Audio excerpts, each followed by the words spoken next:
De nos jours, les films sur la danse sont de plus en plus populaires. C'est pourquoi j'ai choisi le classique Dirty Dancing. Je commencerai par mon résumé et finirai par ma critique. En été 1963, Bébé, de son vrai nom Frédéric, fille cadette de 17 ans d'une famille riche américaine, va passer ses vacances avec ses parents et sa sœur dans la région des montagnes des Catskills dans l'État de New York. Elle se retrouve mêlée à la vie des employés de la pension et se trouve confrontée à un monde qui lui est complètement étranger, celui de la danse. Malgré le désaccord de son père, Bébé va connaître une histoire d'amour avec Johnny, un danseur de l'établissement, issu d'un milieu différent de celui de la jeune femme.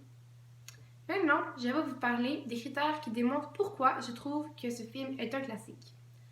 Critère 1. Un classique qui passe les années et les générations et qui reste pertinent. J'ai choisi ce critère car cette œuvre cinématographique est encore beaucoup écoutée de nos jours par des gens de mon entourage et beaucoup d'autres. C'est un des vieux films populaires qui a marqué le monde cinématographique de la danse.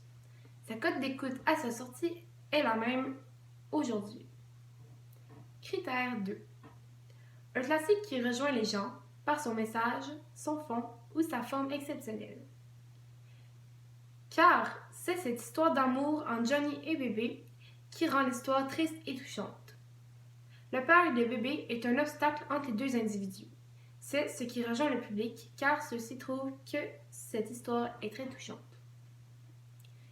Pour terminer, voici pourquoi je considère ce film comme étant un classique qui passe les années, les générations et qui reste pertinent et qui rejoint les gens par son message, son fond ou sa forme exceptionnelle. Car le père de Bébé se met entre les deux individus pour bloquer leur relation, ainsi que ce film est autant écouté de nos jours qu'à sa sortie.